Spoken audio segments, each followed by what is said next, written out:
अगर हम किसी व्यक्ति से ये आशा रखें कि हम अच्छाई करें, वो हमारे साथ अच्छाई करें, तो असंभव।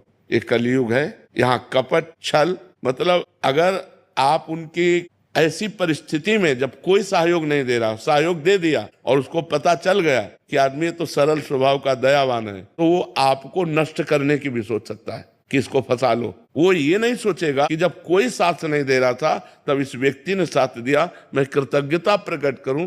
नहीं, आज का समय ऐसा नहीं। आपको बेवकूफ माना जाएगा, आप ज्यादा उदारता दिखाएंगे और ज्यादा सहयोग करेंगे तो माना जाएगा कम बुद्धि का। और जो छल कपट बेईमानी करे, बोले बड़े प्रवीण आदमी हैं, आज सम्मान किनका होता है? दंभी, पाखंडी, छल कपट का। और सत्य से चलोगे तो बुद्धू कहे जाओगे।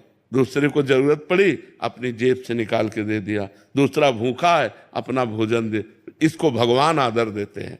तो हम जब जिसको भगवान आदर देते हैं उसका कोई अनादर नहीं कर सकता, वो आगे चलकर प्रकाशित हो जाएगा। इसलिए आप भगवान से जुड़ो, इंसान की सेवा करो भगवत भाव से, बदले में उससे मत चाहो, तो आपकी अच्छाई आपको भगवान तक पहुंचा देगी। पर जी हम क्या चाहते हैं कि अभी हमने अच्छा किया तो अच्छे का परिणाम तत्काल अच्छा मिले, बट महाराज जी ये तो पक्का है ना कि बाद में मिलेगा हमें? पक्का 1000% पक्का मिलेगा। जब बुरे कर्म का फल मिलता है तो अच्छाई का फल क्यों नहीं मिलेगा? नहीं मिले। महाराज जी उसका रूप क्या होगा? वो इससे अच्छा होगा। जैसे हमने इनको संकट विपत्ति में सहयोग किया, तो हमारे जीवन में संकट विपत्ति जब कभी आएगी तो उस समय भगवान सहयोग करेंगे। और सबसे बड़ी बात होती है, भगवान प्रसन्न हो जाते हैं। और जिस पर भगवान प्रसन्न हो जाते हैं उस पर सुर नर मुनि सब प्रसन्न हो जाते हैं। फिर उसका मंगल ही मंगल होता है, वो कभी समस्याओं में नहीं फंस सकता। देखो, हम लोगों की एक अहम वृत्ति है जो इतना तो चाहते हैं कि भले आप हमारे बदले में कुछ ना करें, लेकिन मुंह पर इतनी बड़ाई तो कर दें। इतना काम सुनना चाहते, ये भी हटा दे, ये भी इच्छा हटा दे। वो बोले ना बोले, नेकी कर दरिया में डाल, मंगल हो जाएगा तुम्हारा।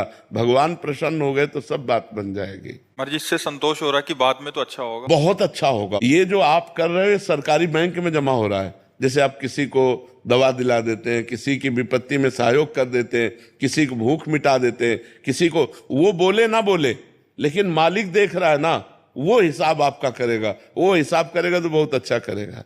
इसलिए हमें संसार से नहीं, संसार के मालिक से जुड़े रहना चाहिए। और ये सब कार्य संसार के मालिक को समर्पित करना चाहिए कि आपकी प्रसन्नता के लिए मैं कर रहा हूं, बढ़िया बात बन जाएगी। वही कार्य कर्म बन गया और वही कार्य कर्म योग हो गया। जो भगवान को समर्पित कर दिया गया वो कर्म योग हो। कर्म योग भगवान की प्राप्ति कराता है। और जिसको भगवान मिल गए तो फिर क्या दुर्लभ रह गया, सब आनंद मिल जाते हैं।